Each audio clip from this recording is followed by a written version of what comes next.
আবু সাইদের বাড়িতে গিয়েছিলাম, যে গরিব মানুষ, 6টা ছেলে ওনার, এটা ছোট।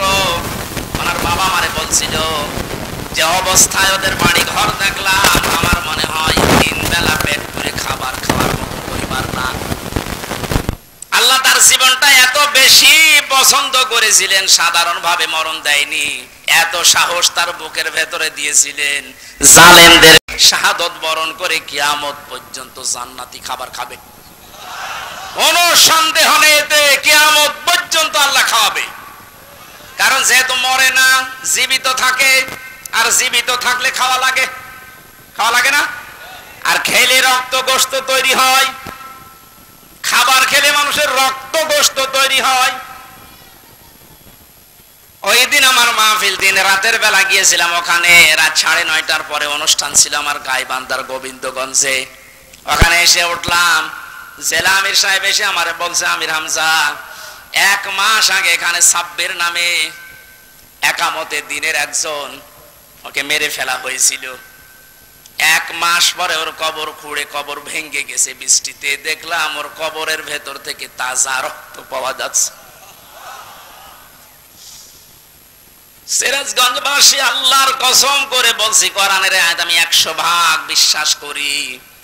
শাহাদত বরণ করলে সত্যি এরা কিন্তু মরে না, এরা জীবিত। আর জেগে থাকলে যেহেতু খাওয়া লাগে, আর খেলে মানুষের রক্ত গোশত চর্বি চামড়া তৈরি হয়। 1 মাস পরে এই জন্য কবর ভেঙে যাওয়ার পরে দেখা যাচ্ছে ওর রক্ত টাটকা রক্ত। তার মানে আল্লাহ 1 মাস তাকে না খাওয়িয়ে রাখে নাই। না খাওয়িয়ে রাখলে তো পাওয়া যেত না। কথা বলেন না কেন? একটা বাস্তব আর একটা প্রমাণ দিচ্ছি, হাদিস। হযরতে হামজা রাদিয়াল্লাহু তাআলা আনহু, তার একটা ছোট্ট মেয়ে ছিল। সে শহীদ হওয়ার পরে নবীজির কাছে এসে বলেছিল, ভাই, আমার বাবা যে শহীদ হয়েছে, আপনার মুখে আমি শুনেছি, কোরআনে আছে যে শহীদরা মরে না, জীবিত, ওরা নাকি জান্নাতে ঘুরে বেড়ায়। আমার বাবা যে শহীদ হয়েছে জীবিত, আমি এটা দেখতে চাই। নবীজি বললেন, বোন আমার কি করে দেখাবো এখানে তোমাকে? হঠাৎ করে ছোট মেয়েটা আকাশের দিকে তাকিয়ে বলছে, আব্বু আমি এখানে। নবীজি বলছেন, বোন কাকে ডাক দাও? বলছে, আব্বু ওই যে পাখা লাগিয়ে কার সাথে যেন উঠতেছে। বিশ্ব নবী বলেন, বোন আমার, ওটা দুনিয়া না, ওটা জান্নাতের ভেতরে তোমার বাবা জান্নাতের পাখি হয়ে উঠতেছে। এই লোকটাকে 70 টুকরা করা হয়েছিল। এক লজ্জা স্থান কেটে 3 টুকরা করেছে। বিভিন্ন জায়গায় ছড়িয়ে ছিটিয়ে দিয়েছে, উহুদের ময়দানে, পাহাড়ি এলাকায়। সাহাবায়ে কেরাম তার লাশ টুকরা টুকরা গুলো এনে যখন এক জায়গায় করলেন, কয়েকটা টুকরা আর পাওয়া যায়নি, এমন দূরে দূরে তারা ফেলে দিয়েছে। নবীজি নিজের চাদরটা দিয়ে হযরতে হামজাকে ঢেকে দিলেন। মাথা থেকে হাঁটু পর্যন্ত ঢেকেছিল হাদিস, এটা পার বেরিয়ে থাকে, ঢাকা যায় না।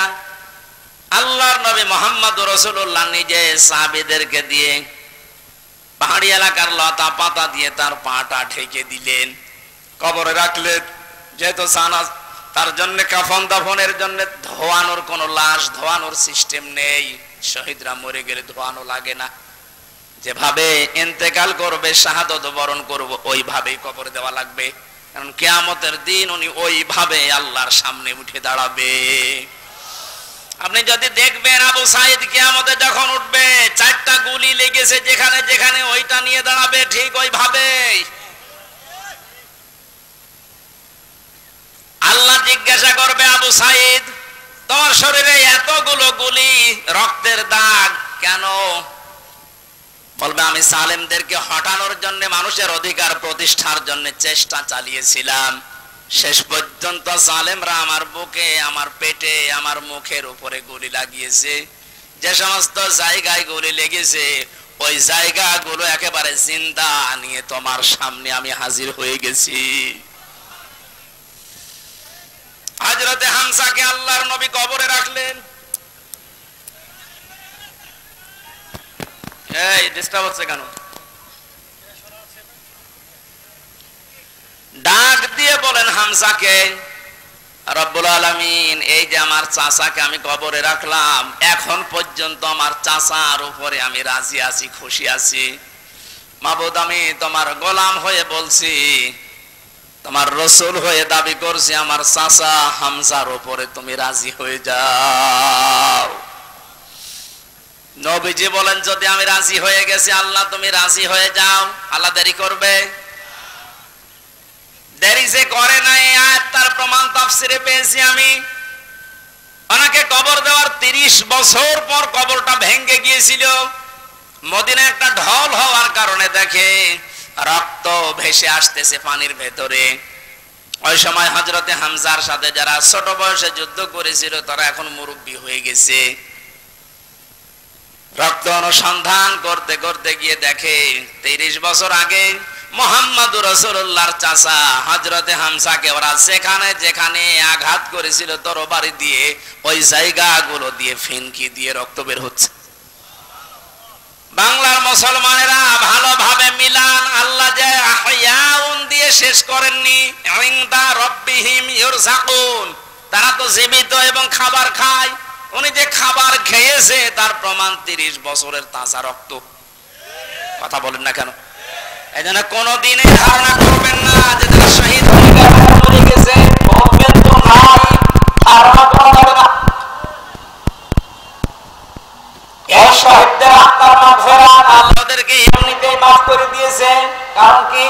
ওয়ায়াহদাল্লাহুল্লাযীনা আমানু ওয়া ইয়াত্তাখিযা মিনকুম শুহাদা আল্লাহু লা ইউহিব্বুস সালিমিন। রব্বুল আলামিন বলেন, যার ঈমান এবং যার অ্যাক্টিভিটিস কাজকর্ম আমার কাছে পছন্দ হয়, ওই মানুষটাকে আমি আল্লাহ শাহাদাতের করে দেই। আর জেনে রাখো আমাদের শেষের কথা, আল্লাহু লা ইউহিব্বুস সালিমিন, কোন জালেমকে আমি ভালোবাসছি না, বাসবো না। এটা মজার বর্তমান ভবিষ্যৎ, প্রেজেন্ট ফিউচার। এখানে জালেম যারা তাদের কপাল বড় খারাপ। আপনার দুনিয়া শেষ, আখিরাত তো শেষই। আমি দোয়া করলেও হবে না জালেমদের জন্য, কারণ আল্লাহু লা ইয়াহদিল কওমাস সালিমিন, জালেমদেরকে আল্লাহ হেদায়েত দিচ্ছে না, দেবে না। আমরা আশা করি যেন জালেম হয় না যায়। এই শব্দটা যেহেতু খুব গুরুত্বপূর্ণ, জালেম। আজ অনেক জালেম বিদায় নেওয়ার পরে এখন অনেকে নব্য জালেম হওয়ার জন্য চেষ্টা চালাচ্ছে। গতকালকে চুয়াডাঙ্গার একটা খবর শুনলাম, আমি কোরআনের আয়াতের সাথে মিলিয়ে আশ্চর্য হয়ে গেছি। জালেম বিদায় নিল, এই জালেম আসলো কোথা থেকে? সূরা বাকারা 114 নম্বর আয়াতটা। এদিকে তাকান। আমান আসলামু মিম্মান মানা মাসাজিদাল্লাহি আইয়ুযকারা ওয়া সাআফি খারাতনা। থেকে দাস দিচ্ছিল, এক জালেম এসে বলছে এটা বন্ধ করো, এটা মসজিদের ভেতরে রাজনীতি চলবে না। আমি মিলিয়ে দেখলাম কোরআনের কারিগরি আয়াত আল্লাহ ওর নাম দিয়ে নাযিল করেছে। আল্লাহ বলেন বড় জালেম দেখতে চান? আমি আল্লাহর দৃষ্টিতে সবচাইতে বড় জালেম ওই লোকটা, নিম্মাম মানা মাসাজিদাল্লাহ, যে লোকটা আল্লাহর মসজিদের ভেতরে নিষেধ করে, তার নামের জিকির করতে, তার নামের আলোচনা করতে আল্লাহর মসজিদে যারা নিষেধ করে না, আল্লাহর দৃষ্টিতে বড় জালেম। আমরা মনে করছি জালেম হয়তো বিদায় হয়ে গেছে, না, এখনো নব্য জালেম তৈরি হচ্ছে। এখানে জালেম যদি কেউ হয়ে থাকেন, বুঝে হন না বুঝে হন, থামেন, আপনার কপালে আগুন লাগবে।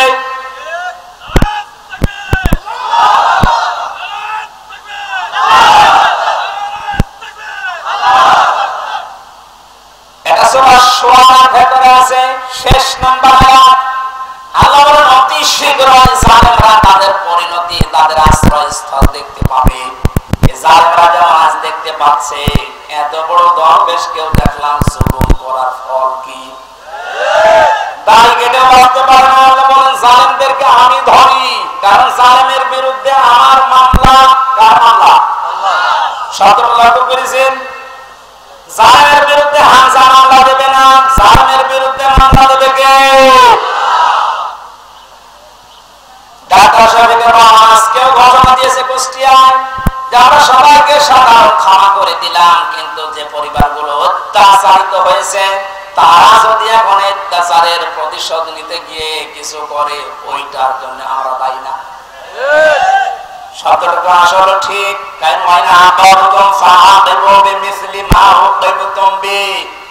আল্লাহ বলে যতটুকু অত্যাচারিত হয় প্রতিশোধ অতটুকু নিতে পারবা। আমার তো যতটুকু মনে হচ্ছে এতটুকু নিলেও জালিমরা দুনিয়ায় টিকে থাকতে পারবে না। আপনাকে ব্যারিস্টার আনোয়ারের মতো 8 বছর যদি মাটির নিচে ওই কবরের ভেতরে রাখা যায়, আপনি যত বড় জালেম হন এমনি মরে যাবেন। আল্লাহ বলেছে যতটুকু করেছে অতটুকু করো, আপনি পারবেন।